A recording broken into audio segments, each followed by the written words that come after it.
Hello and welcome, my cozy couch potatoes. My name's Cinnamon, and this is the Cozy Couch. Alright, so if you cozy couch potatoes are ready, let's grab a drink, grab a blanket, snuggle up, and read a book. The first book we're going to read in our Cozy Couch Club is The City of Ember. I don't know about you, but I think I read this back in middle school. That would have been... I gotta do some math, give me a second. 2014, 13, 2012, 2011, 2010, 2008 or 2009 for me, I believe. I could be off, but I'm fairly certain. I don't remember which grade specifically that I read it in, but I do remember loving this book. And I don't mean I read it for like a school assignment or anything. It just happened to be in our library, so I chose it and read it. I believe I read this one and then part of the second one, which is The City of Ember, The People of Sparks. I think I read part of that one.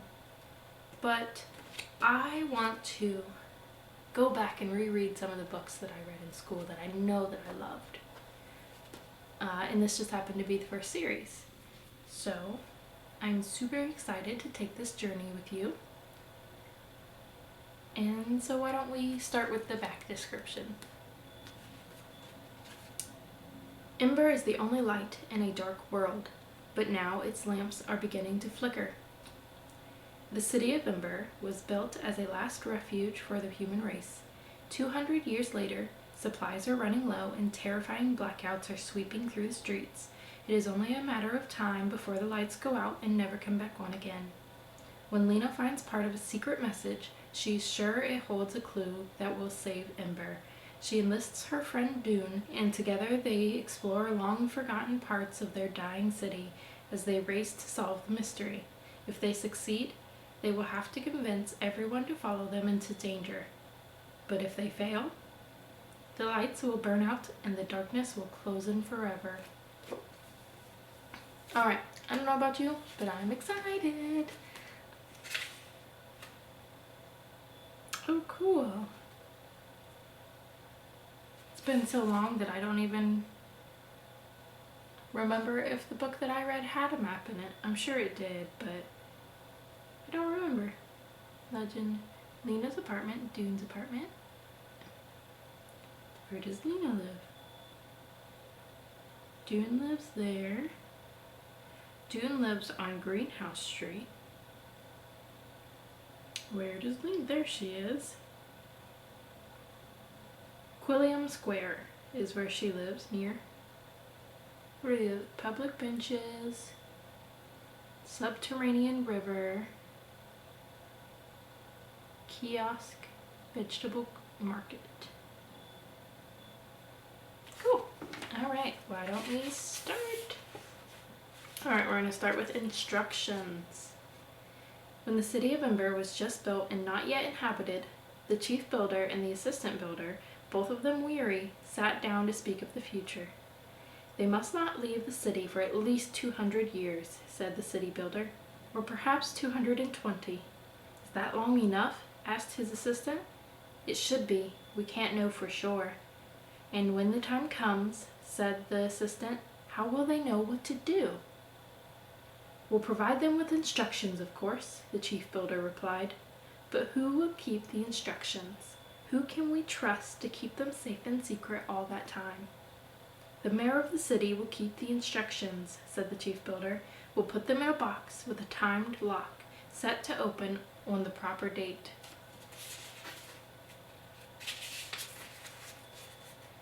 And will we tell the mayor what's in the box? The assistant asked.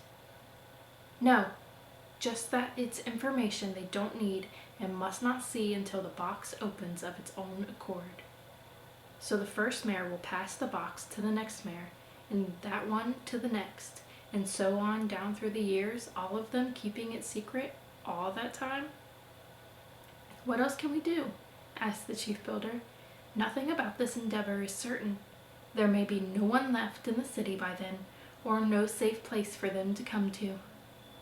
So the first mayor of Ember was given the box, told to guard it carefully, and solemnly swore to secrecy. When she grew old and her time as mayor was up, she explained about the box to her successor, who also kept the secret carefully, as did the next mayor. Things went as planned for many years.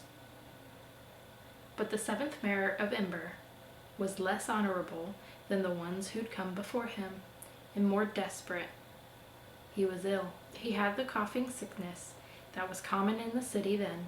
He thought the box might hold a secret that would save his life. He took it from its hiding place in the basement of the gathering hall and brought it home with him, where he attacked it with a hammer. But his strength was failing by then. All he managed to do was dent the lid a little, and before he could return the box to its official hiding place or tell his successor about it, he died. The box ended up at the back of a closet, shoved behind some old bags and bundles. There it sat, unnoticed, year after year, until its time arrived and the lock quietly opened. Well, let's talk about the feels. I know this guy was sick, so he probably wasn't thinking completely straight. My question is, why would they put the answer or cure to this sickness in a box for people 200 years in the future instead of for the people right then and there, like that it could actually save? That's my question. Of course he's sick. He obviously wasn't thinking rationally. But come on. Come on. Although the author did put that he was less honorable than the ones come before. So there's actually still a chance that he would have tried to open it whether he was sick or not. Oh well. My other question is that I wonder how much time from the point that the box opened, like the timer, and the beginning of chapter 1, because they said that they should stay there for 200 to 220 years. So I wonder how many years has passed that this box has been opened. All right, my cozy couch friends, time for chapter 1.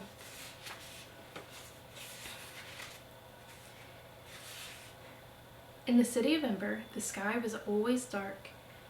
The only light came from the flood lamps mounted on the buildings and at the tops of poles in the middle of the larger squares. When the lights were on, they cast a yellowish glow over the streets. People walking by threw long shadows that shortened and then stretched out again. When the lights were off, as they were between 9 at night and 6 in the morning, the city was so dark that people might as well have been wearing blindfolds. Sometimes darkness fell in the middle of the day. The City of Ember was old, and everything in it, including the power lines, was in need of repair. So now and then the lights would flicker and go out. These were terrible moments for the people of Ember, as they came to a halt in the middle of the street or stood stock still in their houses, afraid to move in the utter blackness. I would be too. They were reminded of something they preferred not to think about, that someday the lights of the city might go out and never come back on. But most of the time life proceeded as it always had. Grown people did their work, and younger people, until they reached the age of 12, went to school. On the last day of their final year, which was called Assignment Day, they were given jobs to do. Did I mention that chapter 1's called Assignment Day? Because it is. Of the year 241, this classroom, usually noisy first thing in the morning, was completely silent. All 24 students sat upright and still at the desks they had grown too big for. They were waiting. So, if the box opened at 200 years, they're 41 years past the day.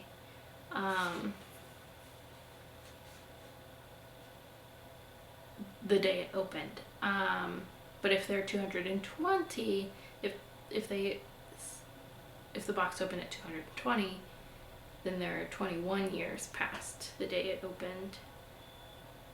Very interesting. I got my answer pretty quickly there, though. All right, let's continue. The desks were arranged in 4 rows of 6, one behind the other. In the last row sat a slender girl named Lena Mayfleet.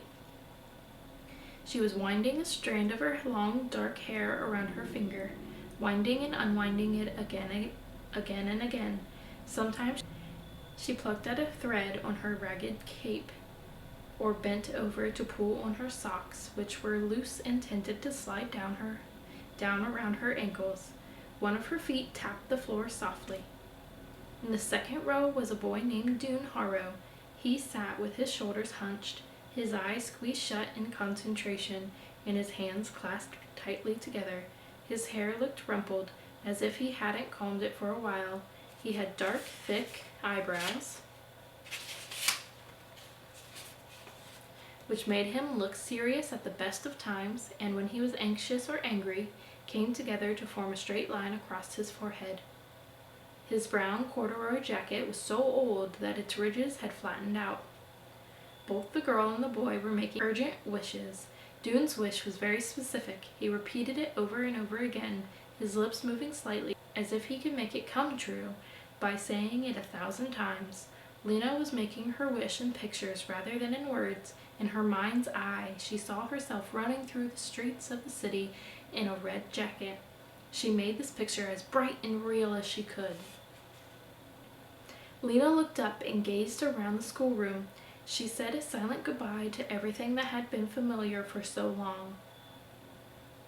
Goodbye to the map of the City of Ember and its scarred wooden frame, and the cabinet whose shelves held the Book of Numbers, the Book of Letters, and the Book of the City of Ember.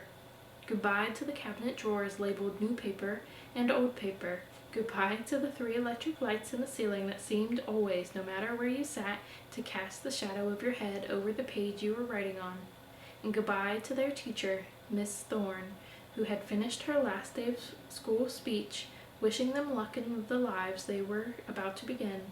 Now, having run out of things to say, she was standing at her desk with her frayed shawl clasped around her shoulders, and still the mayor, the guest of honor, had not arrived.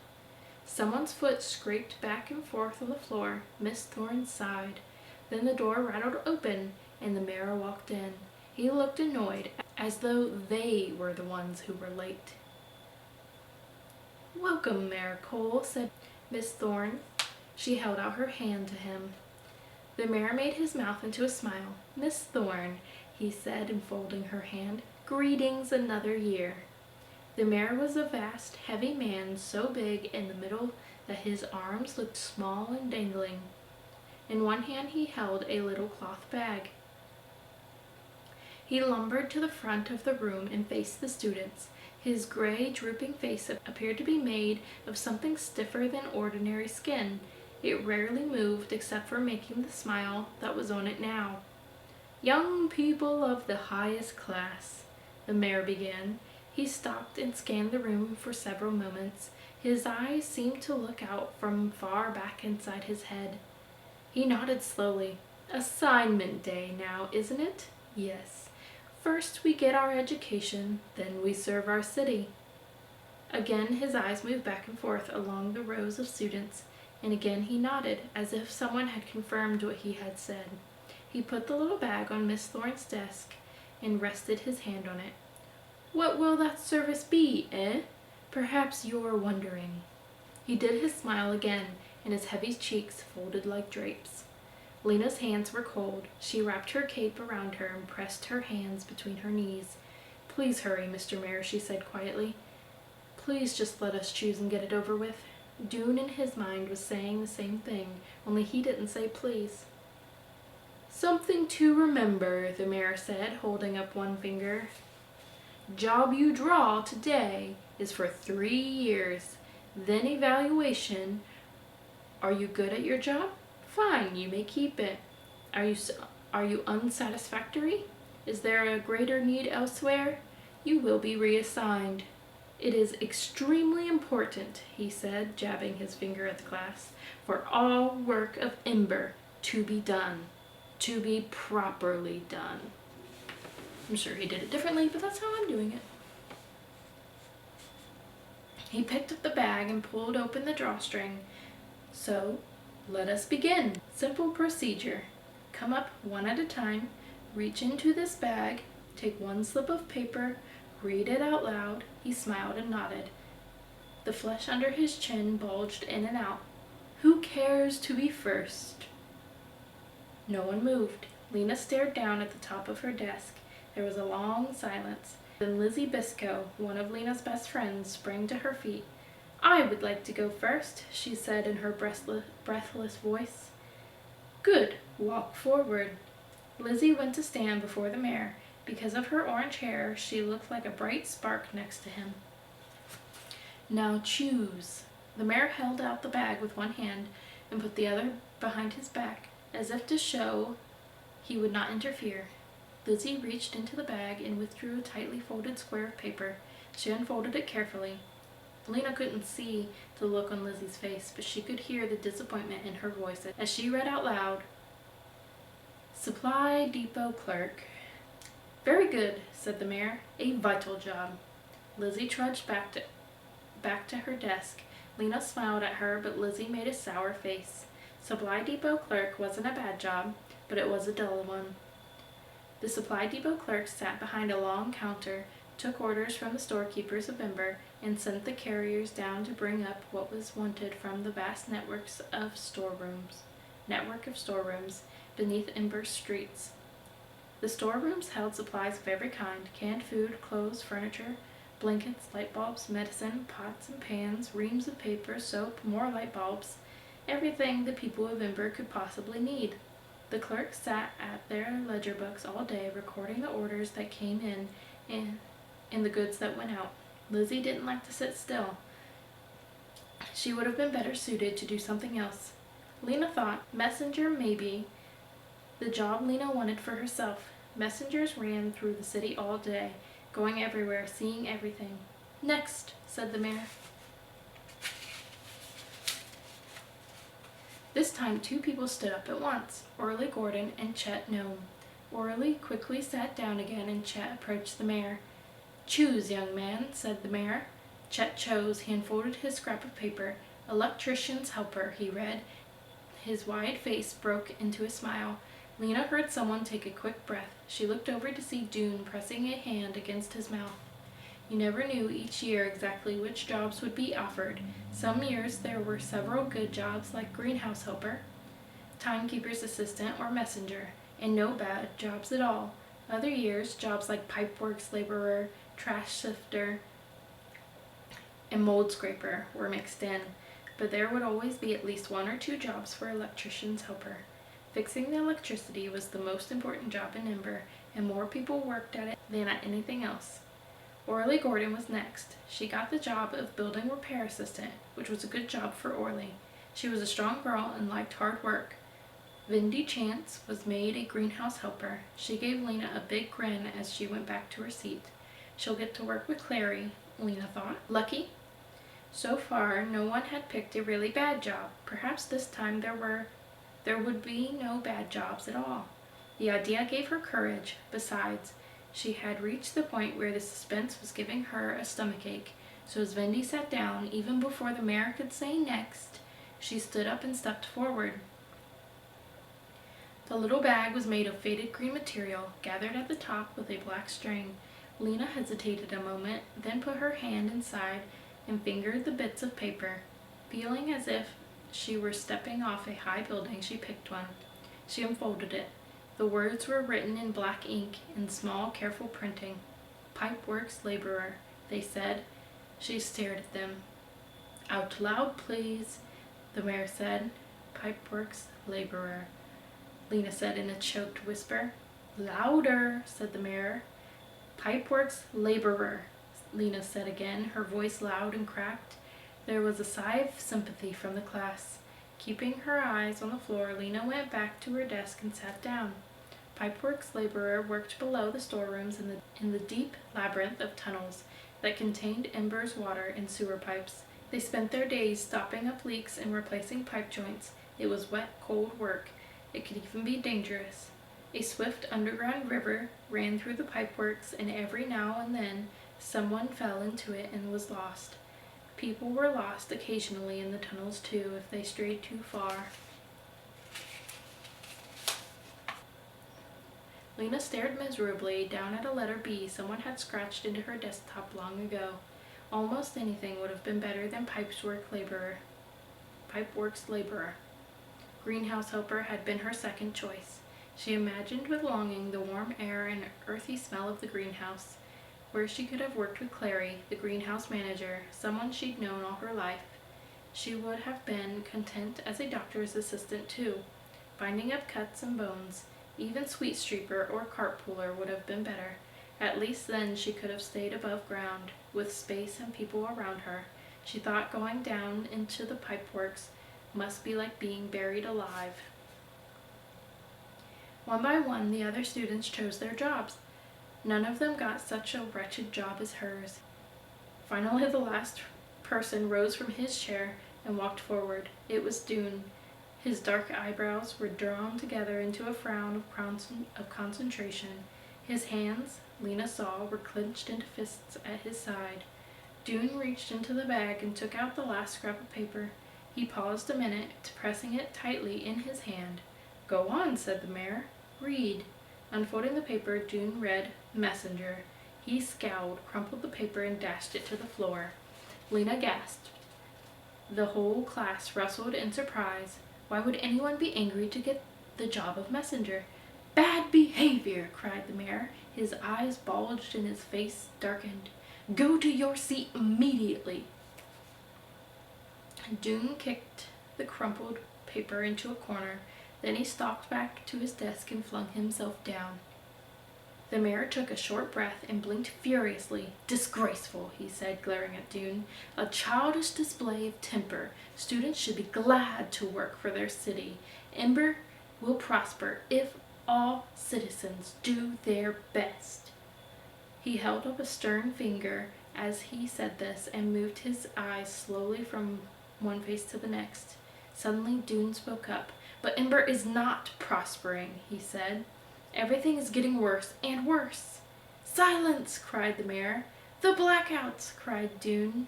He jumped from his seat. "The lights go out all the time now, and there's shortages of everything.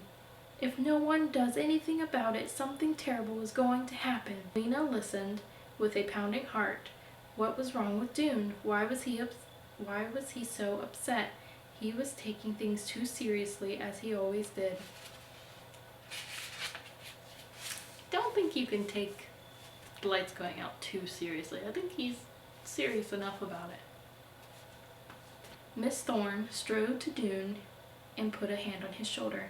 "Sit down now," she said quietly, but Dune remained standing. The mayor glared. For a few moments he said nothing, then he smiled, showing a neat row of gray teeth.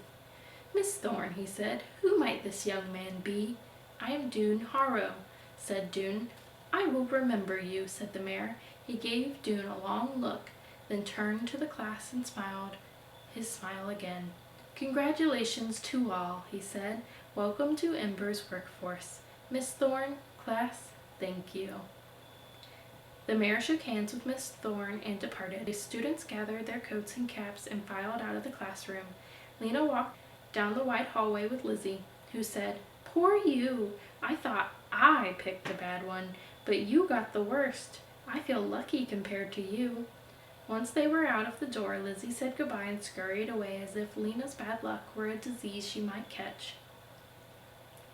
Lena stood on the steps for a moment and gazed across Harkin Square, where people walked briskly, bundled up cozily in their coats and scarves, or talked to one another in the pools of light beneath the great street lamps. A boy in a red messenger's jacket ran toward the gathering hall. On Otterville Street, a man pulled a cart filled with sacks of potatoes, and in the buildings all around the square, rows of lighted windows shone bright yellow and deep gold. Lena sighed. This was where she wanted to be, up here, where everything happened, not down underground. Someone tapped on her shoulder. Startled, she turned and saw Dune behind her. His face looked pale. "Will you trade with me?" he asked. "Trade?" "Trade jobs. I don't want to waste my time being a messenger. I want to help save the city, not run around carrying gossip." Lena gaped at him. "You'd rather be in the pipeworks?" "Electrician's helper is what I wanted," Dune said. "But Chet won't trade, of course. Pipeworks is second best." "But why?" "Because the generator is in the pipeworks," said Dune. Lena knew about the generator, of course. In some mysterious way it turned the running of the river into the power for the city. You could feel its deep rumble when you stood in Plummer Square. "I need to see the generator," Dune said. I have ideas about it." He thrust his hands into his pockets. "So," he said, "will you trade?" "Yes!" cried Lena. "Messenger is the job I want. I want most. And not a useless job at all, in her opinion. People couldn't be expected to trudge halfway across the city every time they wanted to communicate with someone. Messengers connected everyone to everyone else. Anyway, whether it was important or not, the job of messenger just happened to be perfect for Lena. She loved to run. She could run forever, and she loved exploring every nook and cranny of the city, which was what a messenger got to do. "All right then," said Dune. He handed her his crumpled piece of paper, which he must have retrieved from the floor. Lena reached into her pocket, pulled out her slip of paper, and handed it to him. "Thank you," he said. "You're welcome," said Lena. Happiness sprang up in her, and happiness always made her want to run. She took the steps 3 at a time and sped down Broad Street toward home. Alright, that is the end of chapter 1. Alright, before we end it, I just want to look at the map and reference some of these things. I don't know if you can see it very well. I'll try and zoom in. So Harkin Square is here, so they came out of the school somewhere there, which might be in the middle, I can't tell. Trying to find this. There's the gathering hall. Oh, I bet Scholar. There's the school. Scholar Square, School Street. So yeah, they came out here to Harkin Street. She saw the guy pushing the cart of potatoes on Otterville Street.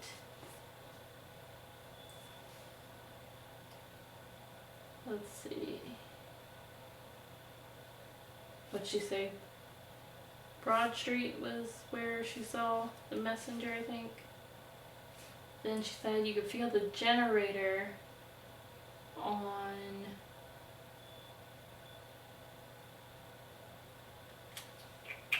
Plummer Square, wasn't it? I think it's right there. Plummer Square.